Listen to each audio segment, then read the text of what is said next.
You're tuning into Black and White Sports on YouTube. The no-holds-barred truth on sports. The main event starts. All right, Black and White sports supporters. Well, in my earlier video on the STEFON DIGGS public relations nightmare the Patriots got on their hands, and look, the football part, I mean, yikes. This couldn't be worse for a young team that looks like, frankly, like they got Super Bowl potential. You know? And their wide receiving core was a weak area coming into the season. McDaniels and Drake May turned those guys into a real group. The problem is that sort of the concrete, the cement that binded that group together was the veteran leadership of STEFON DIGGS. And I can't believe that even came out of my mouth just now. Veteran leadership. Wasn't he telling guys on the team not to be getting in fights on the field? Question mark? I told you guys in that video, TMZ would be all over this. All over it. And they are. They've now gotten the details on the particulars involving what looks like an altercation with somebody he had employed as his chef. I mean, really, it wasn't worth just throwing the chef their money and calling it a day? It had to get like this. I got to tell you, I just don't know that the NFL is going to let him see the field the rest of the year. Because think about this. If he goes on the field in the playoffs, nationally televised game, that reflects right back on the National Football League. Because they're going to have to talk about this. They're going to have to make a deal out of this. STEFON DIGGS' former personal chef claims the Patriots star slapped her and tried to choke her out over a salary dispute, with the bombshell allegations being laid out in a newly released incident report.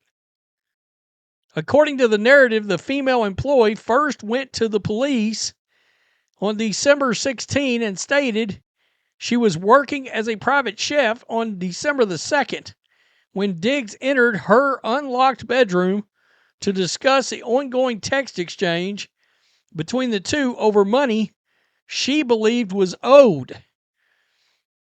The woman claims during the conversation, DIGGS became angry and smacked her across the face. Oh boy. She said she attempted to push him away, but then he, quote, tried to choke her using the crook of his elbow around her neck. Okay, so if I'm hearing that right, did you try to put her in a Ric Flair choke? I mean, a Ric Flair sleeper? Choke? Sleeper? The crook of the elbow around we've all seen it, right? God, I cannot believe he's this boneheaded. If these allegations are true. If they're true. All right, we gotta remember, I mean, there's some scallywags out there too, right? But I don't know. This doesn't look good. She claims DIGGS was behind her with his arm wrapped around her.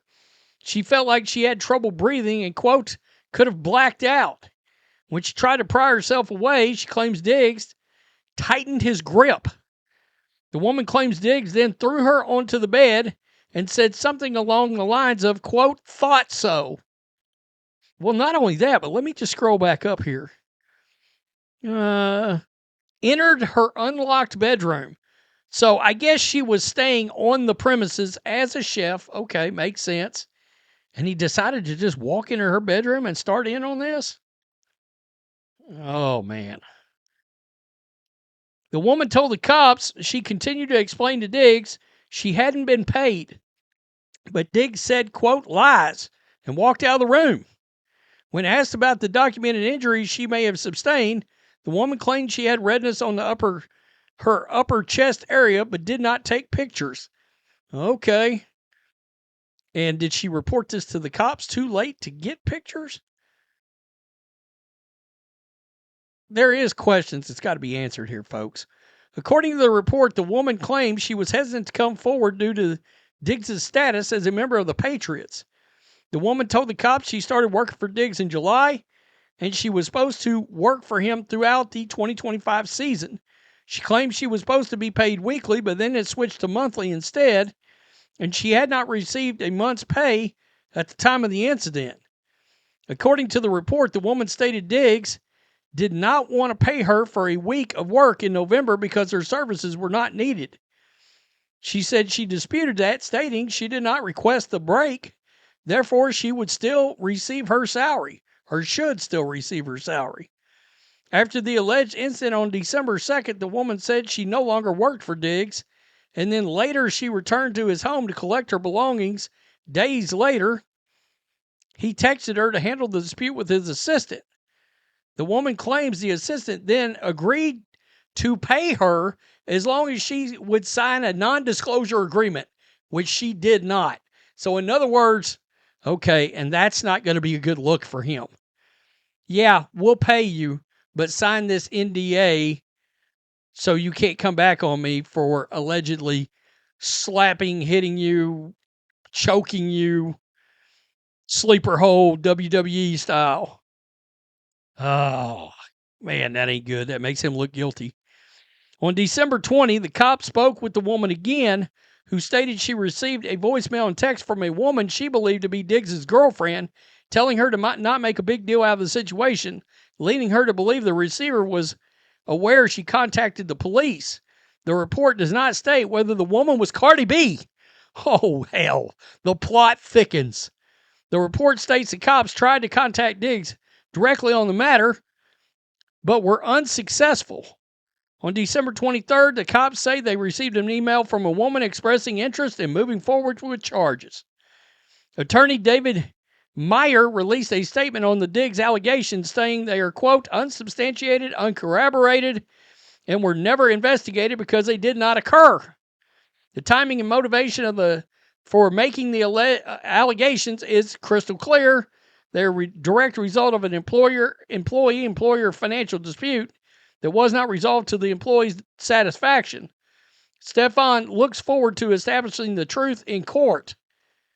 Yeah, I mean, I get it. You could be a disgruntled employee and it not lead to this kind of situation. In other words, she could just have filed a civil lawsuit, blah, blah, blah.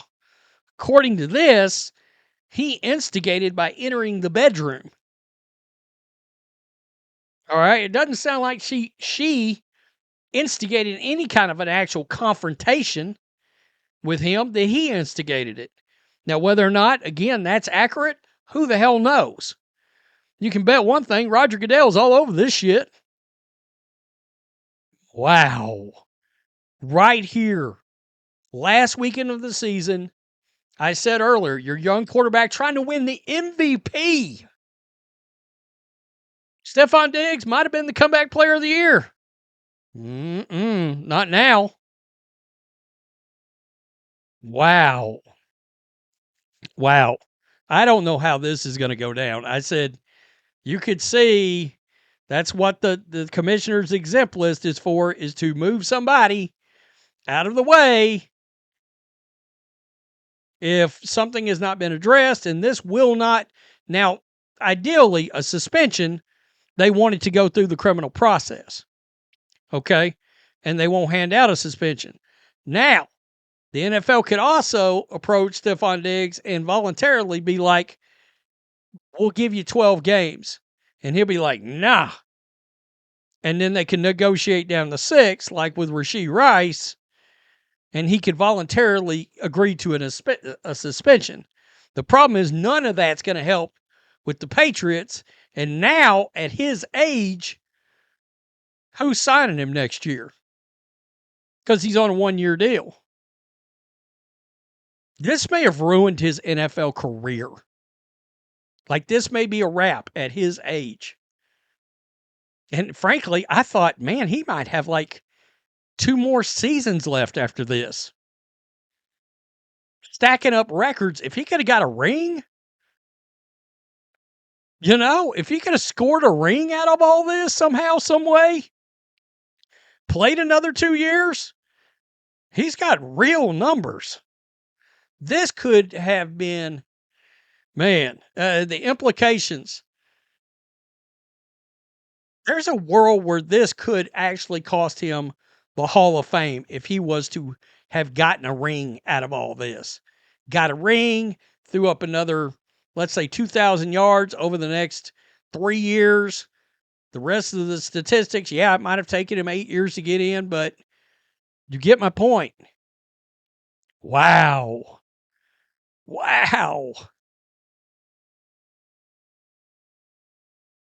To my knowledge, Vontaze Burfict did not hit him going across the middle. Tell me what you think. Peace. I'm out. Till next time. Thanks for watching the show. Be sure to like, comment, and subscribe. Be sure to tune in next time on Black and White Sports.